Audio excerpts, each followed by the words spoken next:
The topic, basically children having children. Introductions for today's subject on teen pregnancy could come in a couple of ways, from the many case studies of what happens to a young girl when she becomes a mother at the age of 13 or 14, or by the numbers of statistics that also tell a story. One set of numbers, the Oregon benchmarks, spotlights dozens of characteristics about Oregon and Oregonians to be measured and monitored to see if we're making headway over the coming 20 years toward community livability and improved quality of life. Perhaps none of these markings gets closer to the essence of how well Oregonians are doing as the group titled Stable Home Life. The lead item in this category is pregnancy rate per 1,000 females ages 10 to 17. In 1980 in Oregon, that rate was 24 per 1,000. By 1990, it dropped to just below 20 per 1,000, but the rate of incidence was 1.5 to 2.5 times higher among some of the minority ethnic groups. Overall, by 1992, the rate was just below 18, yet the benchmark state goal for 1995, which is of course next year, is a rate of about 10 per 1,000, and for the year 2000 at 8.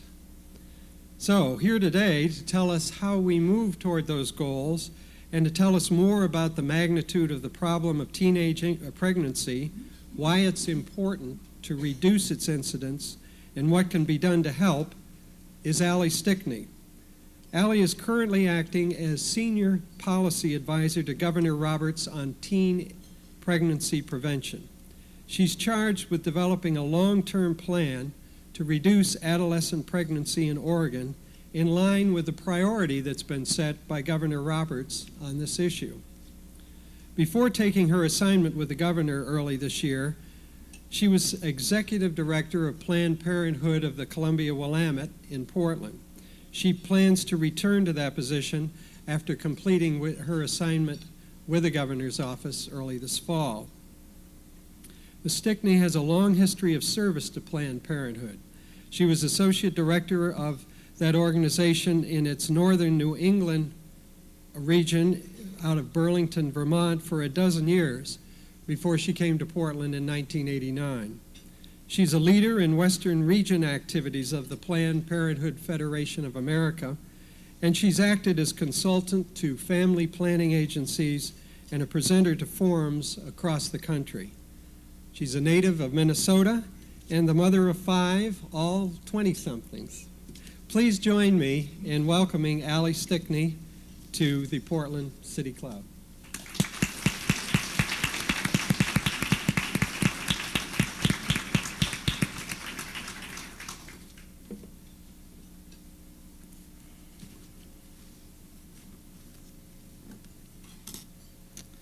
Thank you, Don. I'm happy to be here at City Club today, and I appreciate the opportunity to talk to this group about the issue of teenage pregnancy.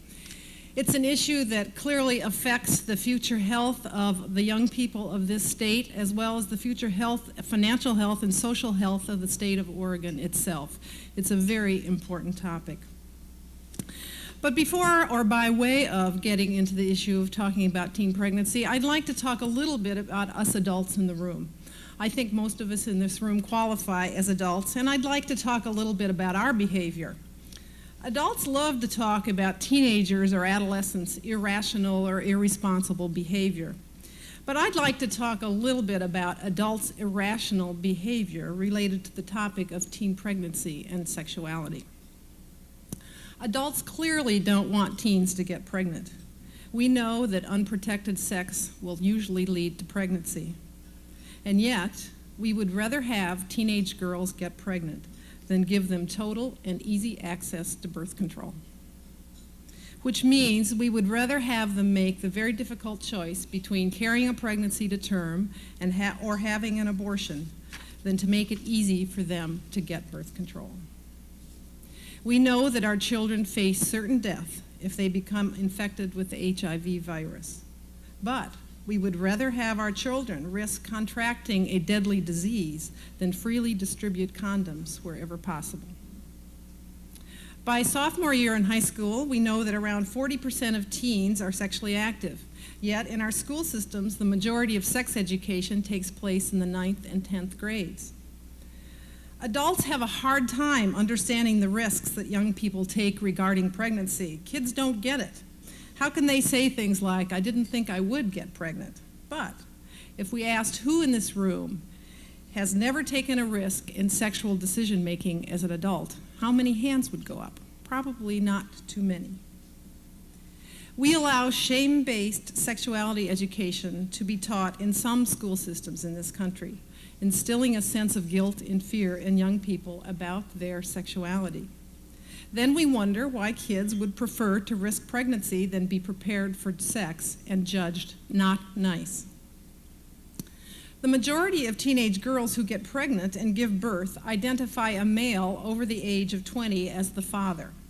Yet we put all the onus and all the responsibility for the reduction of teen pregnancy on teenagers, mostly teen women themselves.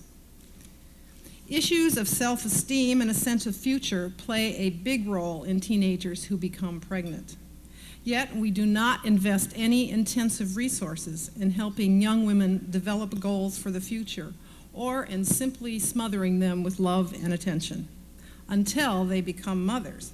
Then we design comprehensive services for teen moms and their children, services that are very needed and need to be provided.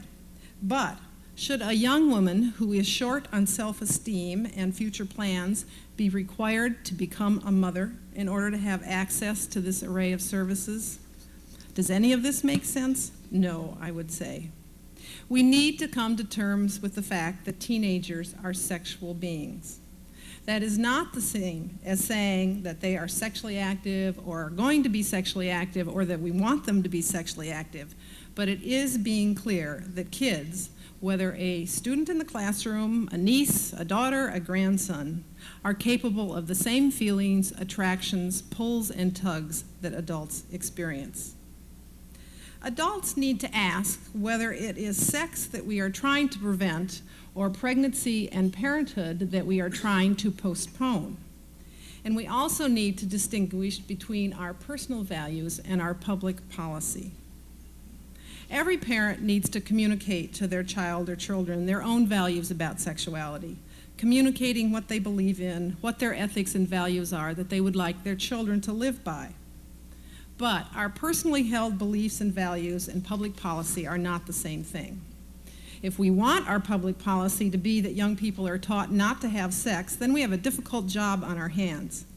A moment's reflection makes it clear that mandating a code of sexual behavior has never worked.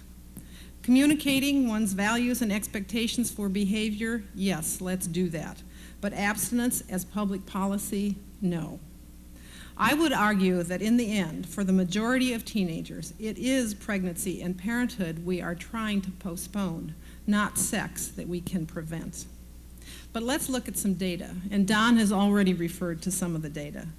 As he mentioned, we know that currently there are 17.3 pregnancies for every 1,000 teenage women aged 10 to 17 in the state of Oregon. As he also mentioned, our goal for the state is to reduce that to 8 by the year 2000. We know right now we're not going to reach our 1995 goal that we have set for ourselves of 10, but we still have a chance of making that goal of 8 per 1,000. Let me put a little face on some of those statistics. One of the things I've been trying to do in this project is spend some time among programs across the state that deal with both preventing pregnancy and helping already parenting teens. And not long ago, I visited a school in the Salem-Keizer School District, an alternative school that has teen moms enrolled in it. It's one of several such programs in the school district. But in just this one school, between the months of September and March, there were 235 young women who came through that program that were either already pregnant or already parents. And this is one school in the school district of Salem-Keizer. Now, Oregon is, when we look at teen pregnancy statistics, Oregon is tracking the 10 to 17-year age group, making the judgment that pregnancies among 18 and 19-year-olds represent a different set of issues, not the least of which is our need to concentrate our resources on prevention efforts at earlier ages. Most national data, however, is tracked for 15 to 19-year-olds. So when we compare Oregon to the birth rate in the rest of the country for 15 and 19-year-olds, we find we fall right about in the middle. Half the states have higher birth rates, half the states have lower birth rates than the state of Oregon. Another fact. The Alan Guttmacher Institute studies the number of women served by federally funded family planning clinics and estimates the unmet need for birth control services. In Oregon overall, over 50% of those young women who are sexually active who need access to a birth control medical provider do not yet have that access. And what do we mean when we say access? That means not only that the birth control service exists, but that it is easy to get. The hours are convenient. An appointment is available within a few days at most because teens really can't wait. The services are totally confidential. The services are culturally relevant and sensitive. The price is affordable. Transportation is available. The location is convenient and physically accessible. And the birth control device or drug is provided directly on site. Or for non-prescription items like foam and condoms, they are easily available off the shelf at the drugstore in places where young people feel safe in buying them. Or in the case of condoms, dispensing machines should be in strategic places throughout the community. That's what we mean by being truly accessible. Another fact. In the last youth risk behavior survey that was done among Oregon youth through our school systems, 60% of the kids in 12th grade reported that they were sexually active. That's a lot of teens at risk. And we know that teens are usually sexually active for 6 months to a year before they seek contraception. The first time a young woman comes into a county health department or a Planned Parenthood clinic, the chances are that she is not there to obtain birth control. She's there to get a pregnancy test to find out if she is pregnant. Another fact. In the majority of teen births, as I mentioned earlier, the age of the father is substantially higher than the age of the mother. That is, the father is over the age of 20. And the younger the mother, the greater the gap we find between the ages of the partners. Another fact. Some 74% of teenage women who had sex before age 14 and 60% of those who had sex before age 15 reported having had sex involuntarily. And for those in this room who work with young people and young women, I'm sure that statistic does not surprise you. Given this data, it's clear that the issue of teen pregnancy, adolescent pregnancy, is a complicated one. We can't have just one kind of teen in mind when we think about reducing teen pregnancy. First of all, there are those who are not yet sexually active. We have to remind ourselves that the majority of teens in their senior year actually aren't yet sexually active. Those teens, we have to think about those teens who are not only not sexually active, but are making a choice not to be sexually active. Then there are those who are sexually active and using contraception. We also have to remember that the majority of sexually experienced adolescents use contraception on an ongoing basis. In the Oregon Youth Risk Behavior Survey that I referred to, a majority reported condom use at last intercourse, and a majority was very concerned about pregnancy or the risk of getting pregnant. Then we have to think about those who are sexually active, but not planning to be pregnant, but not using any contraception. This includes the risk takers who drive us all crazy, who are sure it can't happen to them. Then there are those who are too embarrassed to get birth control for fear of not being nice, those who are being coerced into sexual activity, and those young women whose partners don't want them to use a condom, or those who do not want to offend a partner by suggesting he use a condom. Then we have the group that intentionally wants to be pregnant, and this, many people say to me, they see as a growing group of young women. Those are young women who see pregnancy as perhaps the best option for them in their future. There are also those who view parenthood as a badge of independence, virility, or a rite of passage. A few weeks ago in the New York Times, there was an article that was written by a young teenage father, and he made the statement that the way things worked in his life, that when you were a kid, you had sex. When you were a teenager, you became pregnant. When you were adult, then you got married. Then obviously the last group of teens that we have to think about when we talk about trying to reduce teen pregnancy are those who are already pregnant or already parents. Again, I'm sure many in this room could tell us stories about young women who have unintentionally a first pregnancy and not long thereafterwards have a second one as well. So there's more than one kind of teen we have to keep in mind when we talk about teen pregnancy. The reality is that teenage sexual activity cuts across all age, all income levels, all races, and all geographic location. Just because a teenager lives in a small town in Oregon does not mean that there is no pregnancy in that community. Something that we love to think about, or love to believe. But when we look at the pregnancy rates throughout the state of Oregon, we find an uneven distribution, but it definitely does not sort out to high rates in the urban areas and low rates in the more rural areas. However, when we look at those young women who choose to continue a pregnancy and do become parents, then we see some differential. It tends to be low-income women, those who come from poverty level or low-income families who choose to become mothers. It doesn't make any sense, but what the reality is that those teens who can least afford to cut off their life options are doing exactly that, because we know that for a young woman who becomes a mother, that she will end up with less education and less income in her future life. Many of these young women don't see that they realistically have a lot of opportunity in front of them.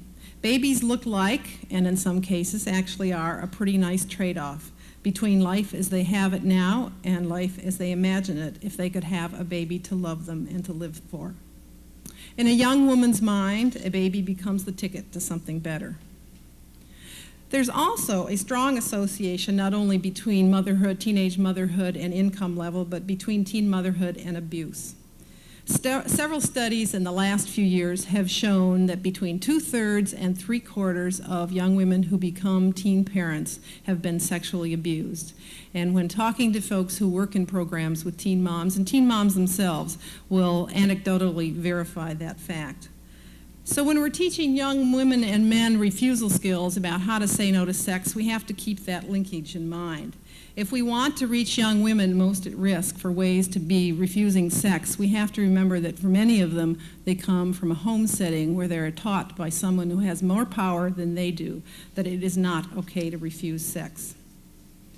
We know that many teen moms teens who become pregnant and go on to become mothers suffer from a lack of self-esteem. Pregnancy becomes a way to feel special. I think it's interesting that last week in this time, the Attorney General was talking about juvenile justice issues. In our society, we find that many adolescent males act out their own feelings of lack of self-esteem or through aggressive actions, often violent ones. But on the female side of the equation, young women often act out through becoming pregnant. Increasing attention is also being paid to the relationship between teen pregnancy and other risk factors: substance abuse, school dropouts, delinquency, and gang activity. It used to be that when young women got pregnant, then they dropped out of school. The situation more likely today is that young women drop out of school and then they become pregnant. This past month, Governor Roberts brought forward to the National Governors Association, and the Governors Association passed, a policy statement on the prevention of teen pregnancy. It's a wide-ranging statement and talks about a variety of ways to reach young people with a broad range of activities that, to quote the statement, decreases their free time and increases their life options. The importance of that statement was brought home to me recently when a young woman said to me, "If you take sex and drugs away from us, what will we do with our time?" That is a clear commentary on the task that we have in front of us. We also need to look at the role that the media plays. What the media ends up being a traditional scapegoat, but I firmly believe that in this case it's partially deserved. Because the media really is a ubiquitous influence in the issue of teen pregnancy and teen pregnancy prevention. Talk about the images and messages we get every day.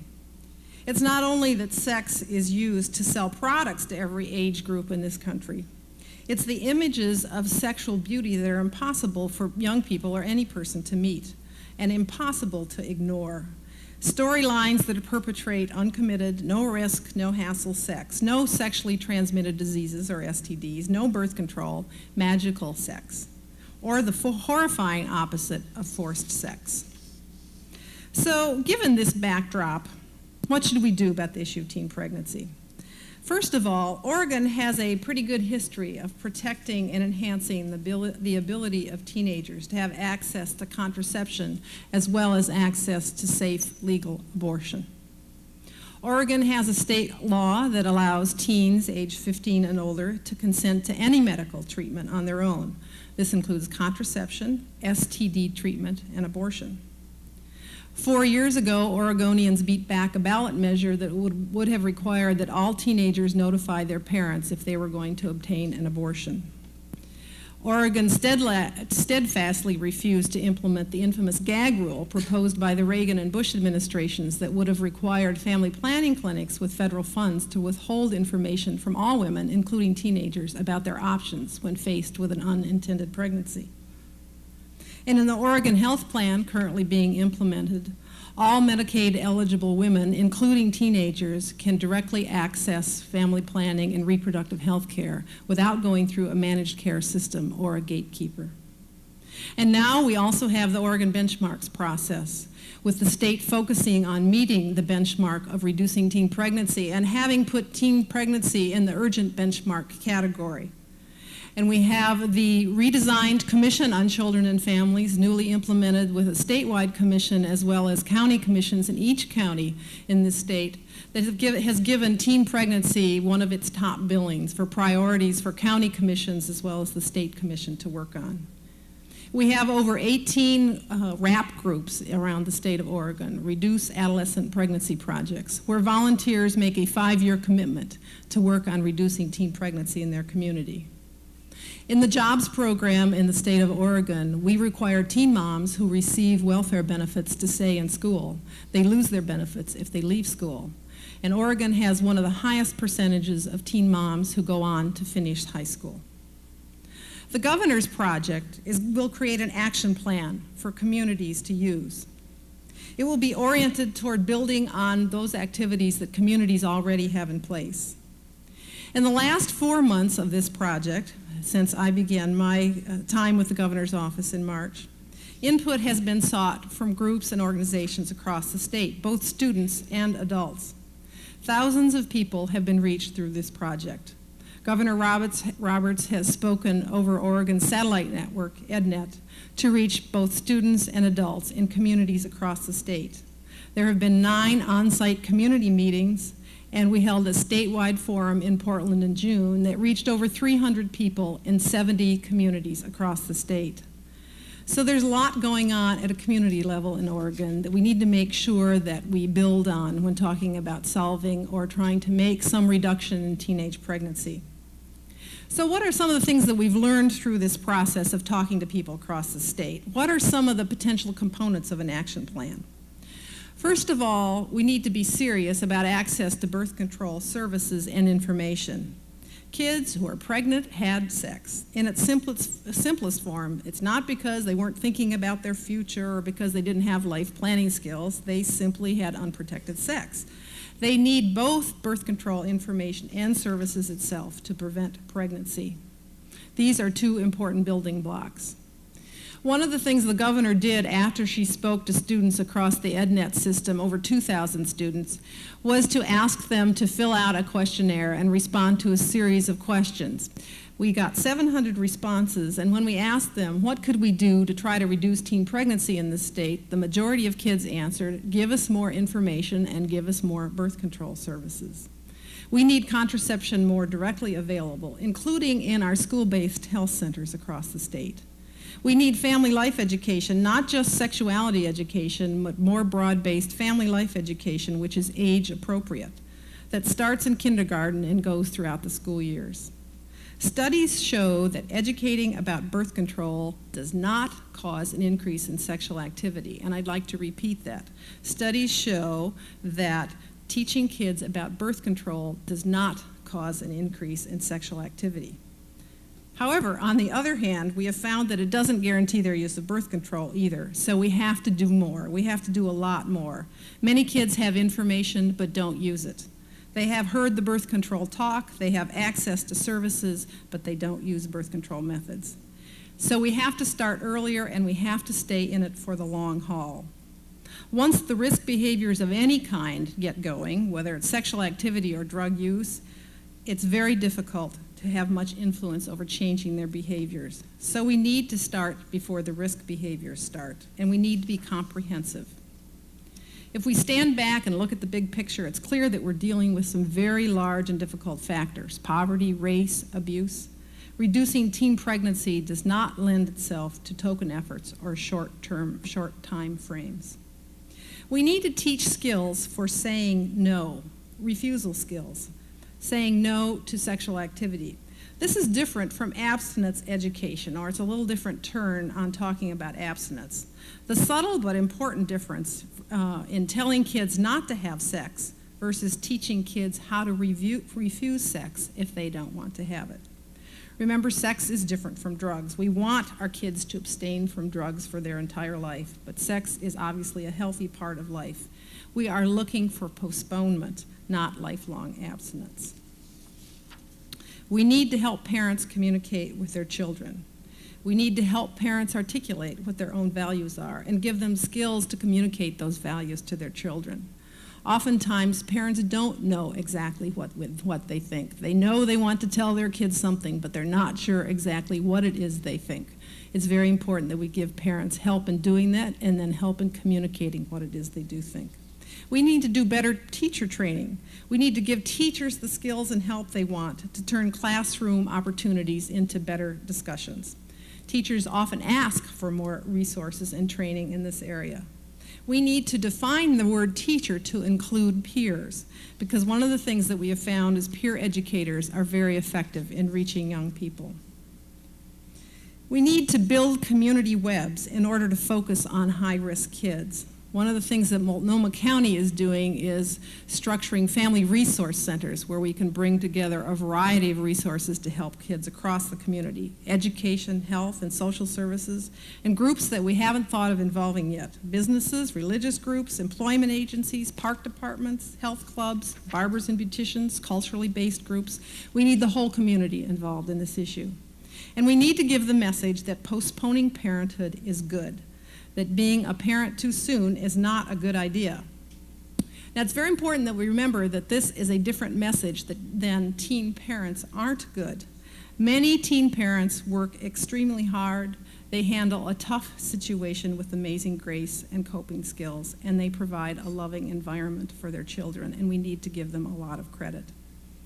But it's not the same as telling young sexually active kids who aren't yet pregnant that sex is not a good idea for the teenage years, or parenthood is not, and they need to postpone it and save it and be responsible sexually.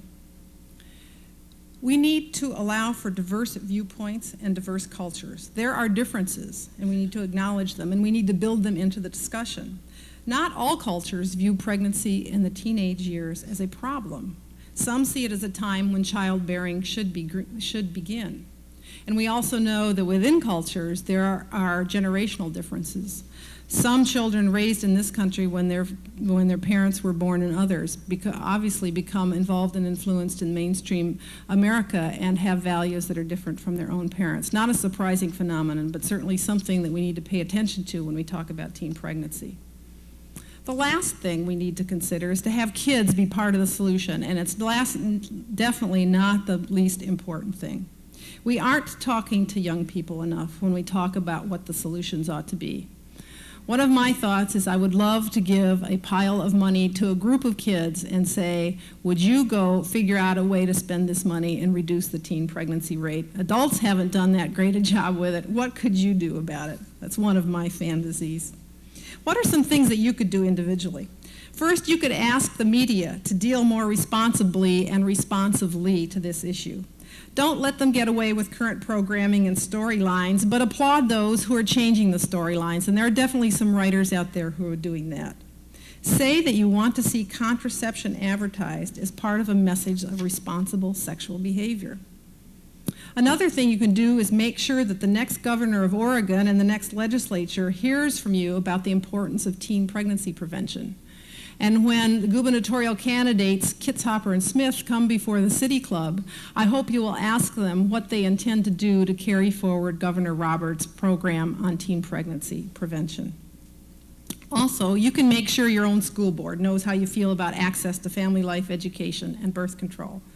Kids who deserve access to information about their own bodies, about sex and pregnancy and sexually transmitted diseases, things that they're already dealing with in their lives, aren't getting it because of fear of opposition to that information. Polls suggest that the opposition to broad-based sex education is not as large as imagined. But remember, if we don't talk to our kids about sex, we can't teach our kids to be sexually responsible people. Then you can also talk with your kids, whether your kids or your own kids or your nieces and nephews or grandchildren. It's never too late to do that. And lastly, you can spread the message that postponing parenthood is a good thing to do. And sometimes the best message about postponing parenthood can come from those teens who are already parents. I had the opportunity not too long ago to hear a young woman who is a teen mom talk to a group of people. And during the question and answer session, she was asked what she was thinking about when she decided to become a mother and what kind of plans she had had for herself that caused her to think that instead she wanted to become a mother. Well, she was very articulate in talking about her life and the difficulties in her life. And midway in her explanation, she all of a sudden stopped and she said, "You know, I had dreams, but I didn't have any goals." What we need to do is help our children have both dreams and goals that will give them a chance for a healthy and happy life. Thank you very much.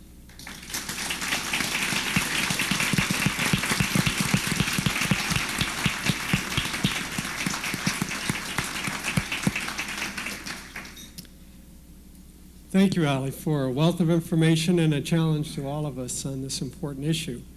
Now it's time for questions from the City Club members. As you'll see, the microphone is here in the middle of the room.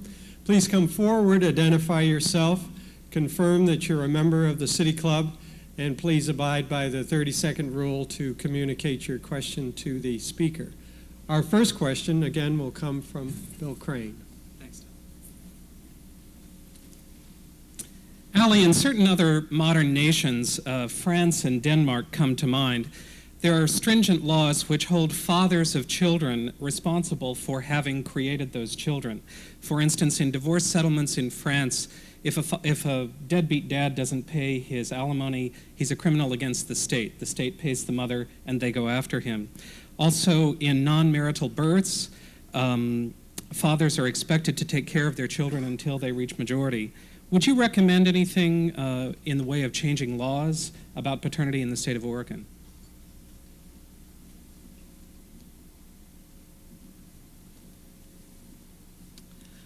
That is a very complicated question. One of the things that we see all the time is young women talking about the father having disappeared and not seeing them again, or basically raising a child alone.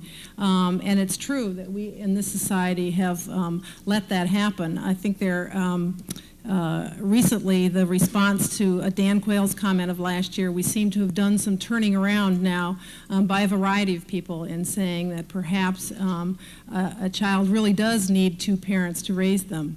I think that some of the things that you mentioned that other countries have done relative to enforcing the responsibility of fathers could in fact be considered here. We in essence, focus most of our attention in the juvenile justice system on figuring out how to put kids behind bars or how to punish them, and pay very little attention to the fact that those same young men have probably fathered lots of children. We do have in our, in some cases in Oregon, sex education programs that occur in correctional institutions, and in fact, I just had a conversation yesterday about the possibility of Oregon doing more work through correctional institutions and doing family life education and talking with young men about the responsibilities of parenthood. The other thing that I think that we could do is through our welfare system, make it easier for couples to stay together. Right now there's a penalty, a monetary penalty, as we all know, for couples who do stay together. The benefits come to the young woman as long as she's not in a married situation. As soon as the father reappears and the benefits are cut off. So we definitely could do some work along that line. It'll be interesting to see what the Clinton administration proposes around that as well. Greg Jackson has our next question. Greg Jackson, City Club member of Program Committee. Thank you for your insight on this topic today. I'd like to bring the focus back to the sexually active teens who are not using birth control and focus on that for a moment. In the governor's survey that you mentioned last month of the 700 students, 29% of the students not using birth control said that they were too embarrassed to buy it or to use it. That to me would seem to be the perfect argument to make birth control easily accessible in the schools. Yet that's a very controversial idea in many districts. I invite your insight on this topic. Actually, when Bill asked his question, what I thought he was going to ask me about when he mentioned France and Denmark is why are the teen pregnancy rates so much lower there? The rate of sexual activity is the same, but the pregnancy and birth rates and abortion rates are much, much lower. And one of the reasons when we look at Western European countries is that we know that birth control is freely available, that there is not an onus put on young kids who get birth control. They're viewed as being responsible. What I'd like to see happen in Oregon is that we give financial incentives to school systems to provide birth control directly on site. There is a lot of controversy around this. There are many people that do not want to see birth control directly in the schools, but I'd like to see some way for those school systems who are willing to take on the issue that we provide some financial incentive, not just to cover the cost of contraceptives, but initial financial incentive on top of that. We're already doing that in this state. We provide school districts twice the usual amount of money to have teen moms, keep teen moms in the school systems. So it's a financially to a school system's advantage now to keep teen moms within the school system. I think we should do the same thing for birth control. My name is Lowell Hoopman. I'm a city member.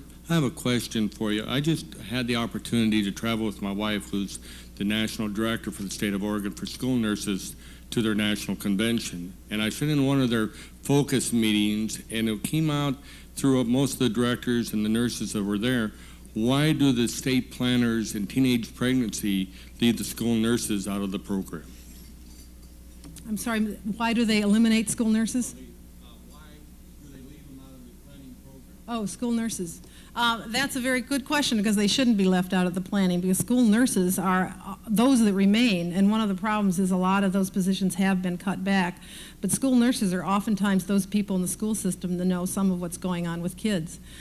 Kids walk in with an earache or a sore throat, but before too long they're talking about what they're really in for to see a school nurse about. And where school-based health centers are in place, we know that that happens, that kids may walk through the door for a variety of complaints, but oftentimes what happens is they share their stories about what's really going on in their lives. So we are definitely missing a good deal when we are not, a good deal of information when we're not talking to school personnel about what they're hearing from kids.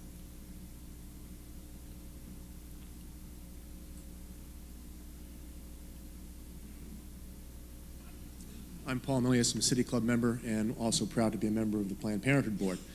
How are we going to get these wonderful education programs in place when we see such phenomena that as I have understood it in third hand, that the Lake Oswego district, for instance, conducts AIDS education as a parents' evening voluntary seminar rather than direct education to the kids. As long as we see elements in the community who seem to be increasing members of school boards opposing any kind of such programs, what can the state do to break the local control issue, really, over what's taught in the schools? Well, we do have in place House Bill 3688, which passed the last legislative session, which says that if school districts are going to provide sexuality education, they're not mandated to provide it, But if they're going to provide it, then it has to be comprehensive. It can't just be an abstinence-based curriculum. It has to be a comprehensive curriculum that includes not only information and encouragement around abstinence, but information about anatomy, physiology, birth control, and sexually transmitted diseases. I think that law recently enacted is one that can be used to point out to school districts that that is the policy that the state currently has in place. But I think in addition to that, it's got to come back to local folks and local efforts and community-based groups being very clear to school boards that certainly there are some people in the community who don't want to see comprehensive curricula. They want abstinence-only curricula, and they certainly have a right to make their opinion known. But poll after poll after poll shows that that is not the majority of people in the community. And those who do feel differently are going to have to come forward and say that to school boards. In addition to that, I think what we need to do is encourage people who feel that way to run for school board seats. We know that there is an orchestrated campaign among religious right groups in this country to elect what are called stealth candidates to school boards, and they have been very successful in doing that in many instances. Last year they held a training right here in Portland about how to make that happen. So there is a concentrated effort. I don't have any problem with that effort because they're using the political system to make it happen. But I think that people who feel differently have also got to come forward and not only be willing to let a school board know what they think, but perhaps run for the school board themselves. Major Rich Loves, a City Club member. The county plan depends in large part on girls coming forward and identifying themselves as high risk. Experience at the Salvation Army White Shield Center for Teen Mothers indicates that the girls at greatest risk are also in greatest denial of that fact. So how does the state recommend that we engage high-risk girls in a process which will provide needed services before they become pregnant? That's a really good question. I think one of the things that we can talk about more and do some more with is the issue of mentoring. We're not using in the most positive sense those many young women who are already moms who have a story to tell. The majority of them, after they say how much they love their kids and what a good parent they are, will go on to say, but if I had to do it over again, I would wait. I don't think we have begun to use the person power of all those young women who might be used as peer educators, not only to help other young women who are in states of denial, but in fact to help those young women, those moms themselves, to give them a better sense of self-esteem by teaching others. So that was one mechanism that I think that we could look at and use. Muriel Goldman, City Club member. The Federal Welfare Reform Act, which is currently being debated, and however the outcome, it has tremendous possibilities for influencing policy decisions in Oregon. One of the requirements in the act that's currently being debated is if a teen mother has a second baby and is on welfare, and the assumption being that that's why they get pregnant, so they can get onto welfare and stay on there, they would have to go back and live it with their family. In light of the statistics you recited, what are the risk factors that contribute to it? Could you comment on what you think the impact would be if that were implemented either at the federal level or in the state? I have heard the Clinton administration say that they're aware of that connection between sexual abuse and pregnant teens, and therefore in that proposal they would make sure that no young woman was required to stay in a home where she was physically at risk of being abused. Even given that disclaimer, I still have some concerns about it because of the very high percentage of teen moms who do come from an environment where they've been sexually abused by a family member. So I think there's some real issues with it. On the other hand, I think we need to struggle with some ways to do something about it because from what I hear from teen moms, the issue of having a child and setting up their own household does not have so much to do with the issue of thinking that they're going to get lots of money and life will be wonderful that way, but the whole issue of independence is very appealing to be free and clear in their own mind from a parental situation. So I think we do have to grapple in some way with that whole issue of these these young teen moms who are setting up independent households, because of the issues that they face just finding a place to live, transportation once they find a reasonable place to live, if they can find one that's reasonable, and daycare is obviously very considerable, and so I think it's an issue we need to grapple with. The other piece about the welfare reform proposal that asks that or suggests that teen moms or any mother on welfare would not receive additional benefits if she had another child. I think we need to look at some of the data behind that, because currently the average size of family of a woman who receives AFDC benefits in this country is 2.9, and that includes the mother. So it's a mom with 1.9 children. So if we think through welfare reform that we're really going to reduce family size, I think we better look again at those statistics. Dan Goldie, member. Basically, normally, this issue of teenage pregnancy is looked at as a social problem or a moral problem or something of the sort. It's also an economic problem. And I wonder if you have gathered any of the economic statistics so that you can tell the people of the state what the economic costs are if we do not get a handle on the problem and take major strides toward achieving the benchmark. We know that at a national level, we're spending about $25 to $35 billion a year on supporting families that were started by moms who were teenagers when they became mothers. The cost is huge on a national level. On a state basis, the estimate is that we could save between $65 and $70 million per year in Oregon in convincing a young woman to postpone parenting until they were 20. And that covers just the cost of medical care and basic food stamps and welfare benefits for young women. It does not take into account a whole host of other costs, like ongoing education for children, daycare costs for kids, transportation, that sort of thing. But on a basic medical care welfare benefit basis, about $70 million a year, which clearly in Oregon is a significant amount of money. Any further questions? Speaker? Thank you. Thank you very much.